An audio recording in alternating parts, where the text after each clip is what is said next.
Hello everyone, welcome to Reality Escape. My name is Ghostboy259. Welcome to day 2 of the 12 Days of Quick Games, which is a little mini series that we're doing. It is 12 videos in a row. This is day 2 of the show Quick Game, Quick Thoughts, where I play a flash game, mobile game, browser game, something that's free that anyone can play after they watch it.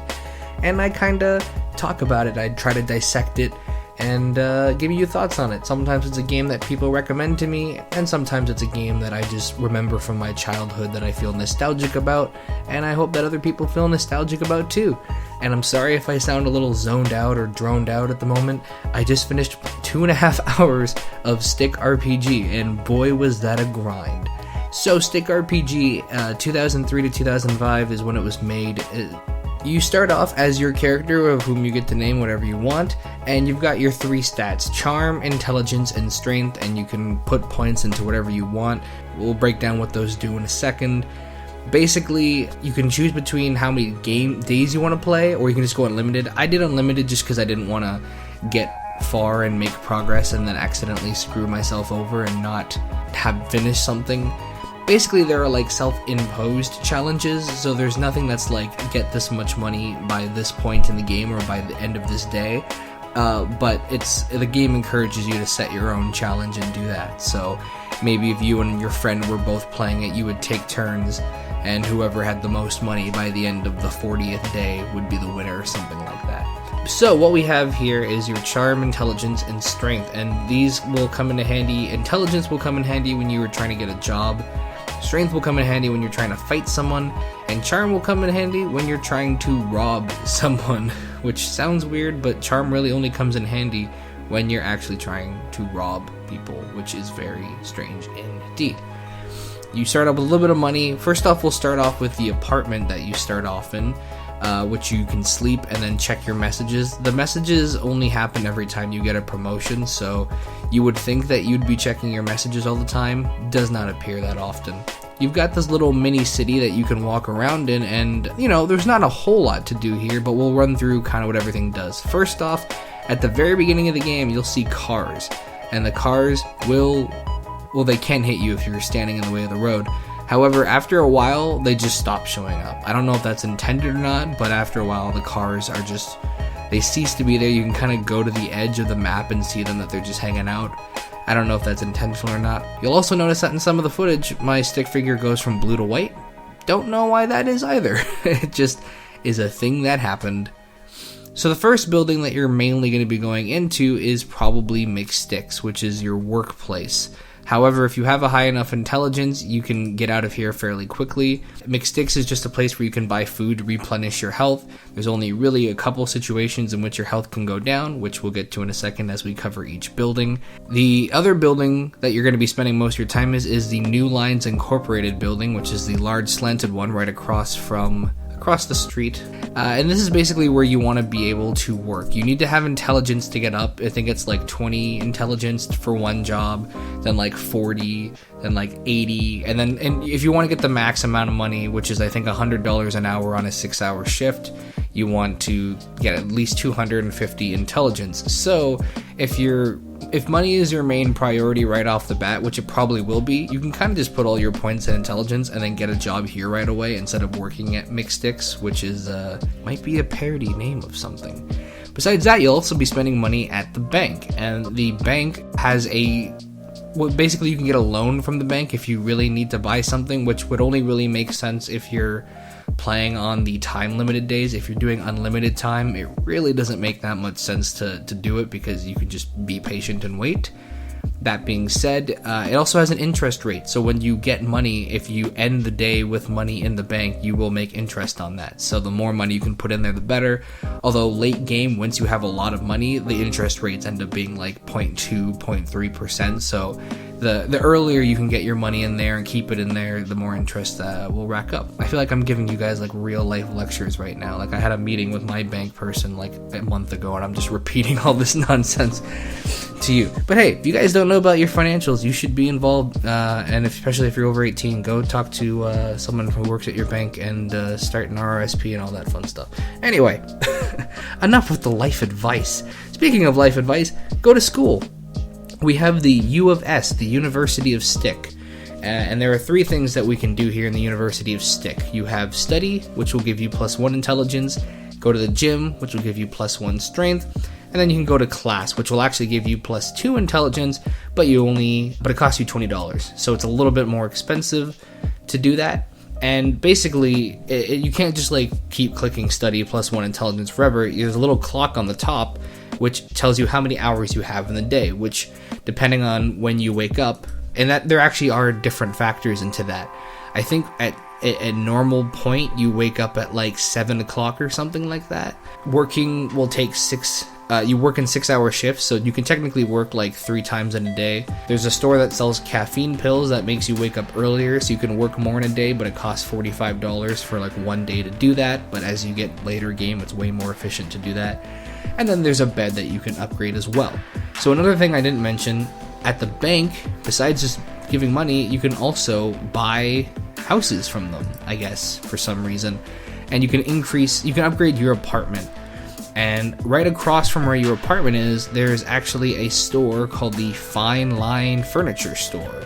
And in the Fine Line Furniture Store, you're going to see upgrades for things inside of your house. These things will include a bed that's better, which will make you wake up earlier. You can get a computer in which there's a whole stock mini game that we'll get into a little bit later because it's kind of like late game stuff. Things that will help you regenerate your health more. You do regenerate your health a little bit every time you sleep, but things that will, like, instead of just doing like 1 point of health, it'll give you like 10 or 15 points of health. And then even late game, there's like home equipment stuff, so like every time you sleep you gain like +1 to all 3 of your stats, but that's like very, very late game. That's like 2 hours in or so. Going down from McSticks, you'll see a little homeless dude out there, and you can give him money. You'll only bother giving him money once. If you give him any more, then you're just wasting your money. But if you give him $10, he will increase your charm by 10, which is nice. Inside you have the bar, and there are 3 options in the bar. You can drink beer, which will cost you $20 and increase your charm by 2. You can buy beer, which is a commodity, which we'll get into also a little bit later. And you can get into a bar fight, because who wouldn't expect this game to have a combat system? It's like a turn-based stick fighting combat system, and basically this depends, what you can do depends on your strength. Your strength affects your HP, and it also affects how many attack points you get. And late game, it gets pretty crazy. You can have up to like, when I personally played, the max I had was like 10 attack points. So, and the thing about these games too is that, you know, they're very much, a lot of these games are trying to be funny, right? And so back then in 2003, 2005, like having stuff like, oh, punch, kick, fireball, and pure energy in this game that was supposedly, in quotations, a realistic RPG game was pretty funny. So you can use that, but then as you get more attack points, you can do like 2 or 3 pure energy blasts and stuff. If you defeat someone, which is actually, according to the game, you kill them, you get money for that, and you actually increase your strength. So you want to have a little bit of base strength in order to go in there in the first place, but then as you keep on killing and killing, you will get more money and you will get more strength points. Below that, you have the casino, and then in the casino you can play blackjack, you can play slots, or you can play roulette. And this is basically just a way for you to gamble your money, so in case you're, like I said, maybe you are doing a race with your friend trying to see who can do the most in 40 turns and you're a little bit low, you can take a chance and gamble. It's pretty standard stuff. I didn't spend a whole lot of time in there. Right across from there, you have 2 stores. You have the Funky Town 5-0 convenience store, which is what the guy says it's called, so I'm going to take his word for it. Here you have 5 items. 3 of them are food items, so once again, they can recharge your health. So just like McSticks recharges your health, you can also buy cheaper food here that will refresh your health. You can also buy cigarettes and the caffeine pills. The cigarettes, you only really need them once. And what you can do is take the cigarettes and give them to a guy who's standing on the corner, and he'll give you a skateboard. So instead of walking around, you can skateboard around, which is much faster, and I highly recommend doing that like right away because it's so worth it. And then of course you have the caffeine pills. They cost $45, but will basically make you wake up like several hours earlier, which is very, very useful. in between that convenience store and the pawn shop down below, you have a guy who's willing to offer you cocaine for $400 a gram. And we'll get into that in a little bit. You can't actually do the cocaine. It is once again a commodity. We'll get into that in a second. And then you have the pawn shop. The pawn shop, you can buy things like an alarm clock to once again wake you up earlier so you can have a more productive day.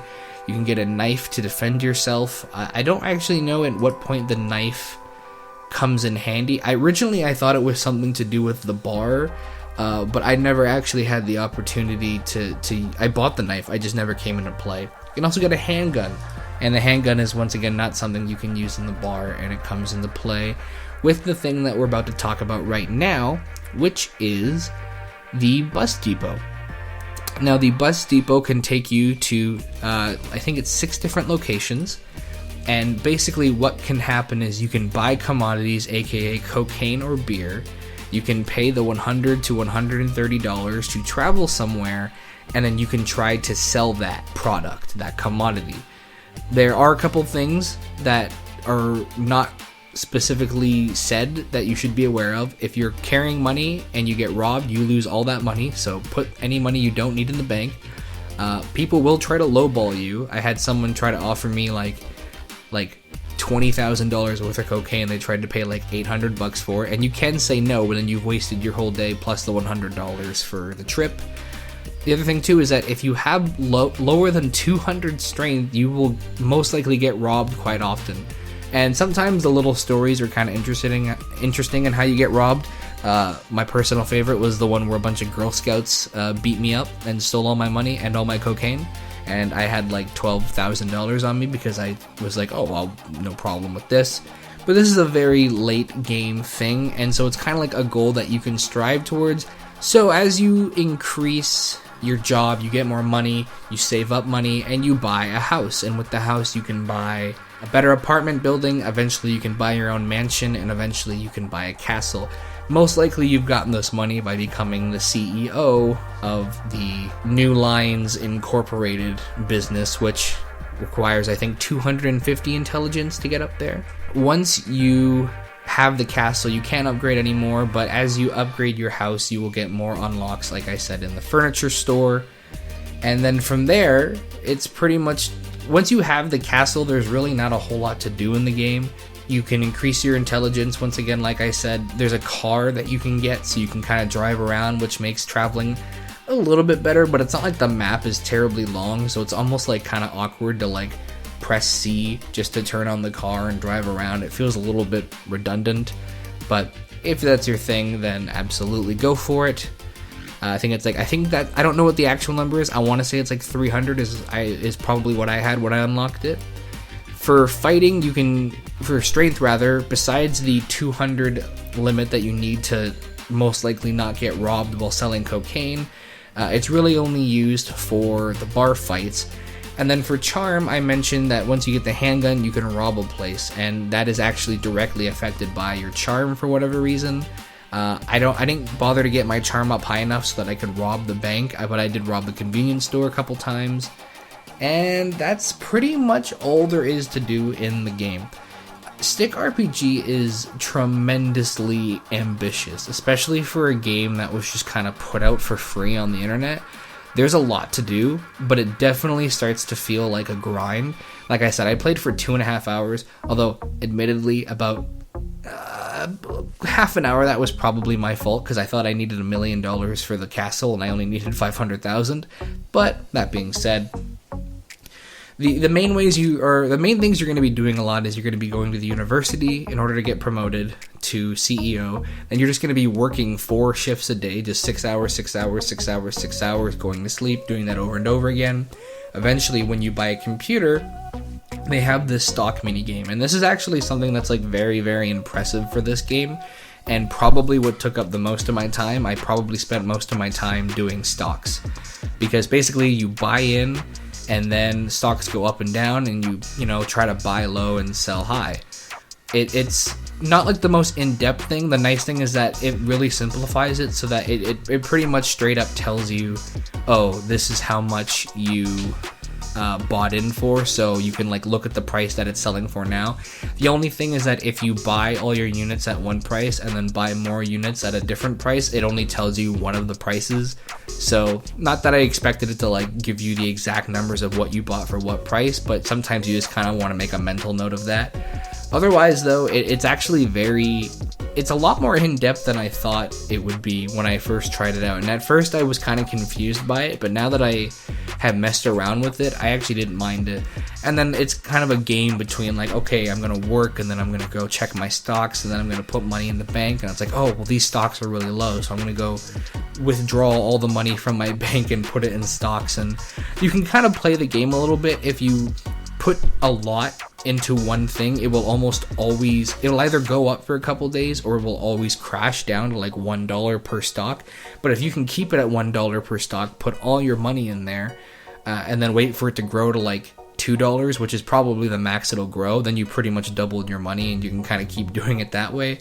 Not the most efficient way to do things, but that's just one of the tips that I can offer about how I played the stock market, I suppose, because I am a big deal hotshot.